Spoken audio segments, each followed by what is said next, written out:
लक्ष्मी का अपने घर में पूरा दबदबा था। हिटलर की तरह वो सारा काम अपने पति और बेटे से करवाती। धीरे धीरे उसके पति की तबीयत खराब रहने लगी। सुनो जी, अब आप बुजुर्ग हो गए हो, काम में भी अब हाथ आपके फुर्ती से नहीं चलते। अरे भाग्यवान, भगवान से डर। तुझसे मैंने शादी अपने इकलौते बेटे के अच्छे पालन पोषण के लिए की थी, लेकिन तूने तो उसका बेड़ा गर्क कर दिया। मैंने क्या किया? पढ़ाया लिखाया, अब नौकरी नहीं लग रही तो मैं कैसे जिम्मेदार हो गई? अब घर में बैठकर रोटी तोड़ रहा था तो मैंने कहा काम ही कर ले। एक तो भला करो और ऊपर से बातें सुनो। तभी सारंग वहां आ जाता है। बहुत भूख लगी है माँ, कुछ खाने को दे दो। अब तुम्हारे पापा का हाथ तो चल नहीं रहा है। मैं ही जा रही हूँ आज किचन में, बनाती हूँ कुछ।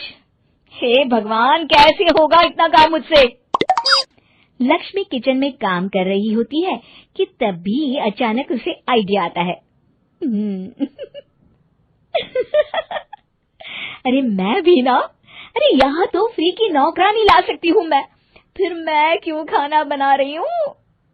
उस दिन लक्ष्मी सारंग की पसंद का खाना बनाती है और बैठकर उसे बड़े ही प्यार से खिलाती है।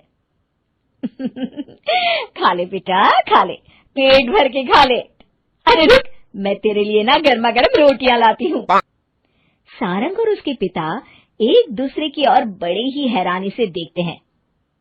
बेटा सारंग, जरूर दाल में कुछ काला है, वरना ये औरत तो हमें बासी खाना भी सुकून से ना खाने दे। सुनील की बात लक्ष्मी सुन लेती है और जोर जोर से चिल्लाने लगती है। अरे हाँ, भलाई का तो जमाना ही नहीं रहा।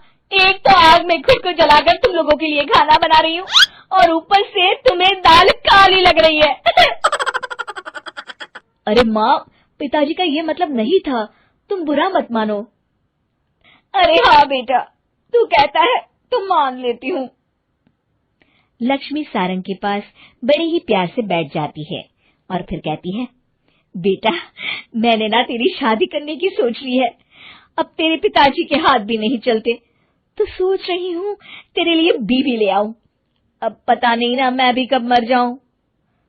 अब ऐसे भाग्य भी कहाँ है हमारे।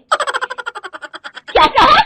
अरे हाँ, तुम तो चाहते ही हो कि मैं मर जाऊं, लेकिन मैं अपनी प्यारी बहू का चेहरा देखे बिना नहीं मरूंगी। हाँ माँ, शादी तो मैं कर लूं, लेकिन मैं नौकरी नहीं करता, फिर कोई क्यों देगा मुझे अपनी बेटी?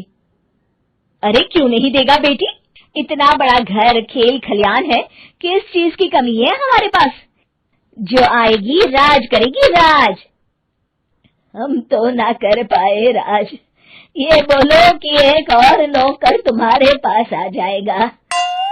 मैं कहती हूँ चुप हो जाओ। अरे खुद के घर का खाना बनाएगी तो क्या नौकरानी हो जाएगी? अब तुमसे तो किचन का काम होता नहीं, तो कोई तो करेगा ना। ठीक है माँ, तुम जैसा सही समझो बस। अब मेरी एक शर्त है, लड़की जो भी हो वो दिखने में कैसी भी हो या कहीं की भी हो, बस पढ़ी लिखी होनी चाहिए। अरे हाँ, ला देंगे पढ़ी लिखी बेटा, मैंने कौन सा काम करवाना है उससे। हाँ। और फिर एक दिन पास के गांव की ही रति से सारंग की शादी हो जाती है। रति दिखने में बहुत ही सुंदर थी, साथ ही साथ काफी पढ़ी लिखी थी। रति को लक्ष्मी के सौतेले होने की बात पता नहीं थी। शुरू शुरू में जब रति ने सारंग को घर का काम करते देखा तो हैरान रह गई। अरे ये तो अच्छी बात है कि आप घर का काम करते हैं, लेकिन मैं तो घर में ही हूं ना, आप क्यों कर रहे हैं जी? जाइए आप नौकरी के लिए अप्लाई कीजिए ना। तभी लक्ष्मी वहां आ जाती है। अरे रति बहू, करने दे उसे काम। और हाँ, मेरे घर के कुछ नियम है, कायदे हैं, यहाँ बीच में ना ही बोलो तो तुम्हारे लिए अच्छा होगा। रति को लक्ष्मी की बात कुछ अजीब सी लगती है।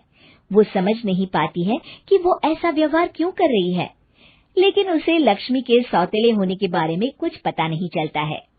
फिर एक दिन तो हद ही हो जाती है।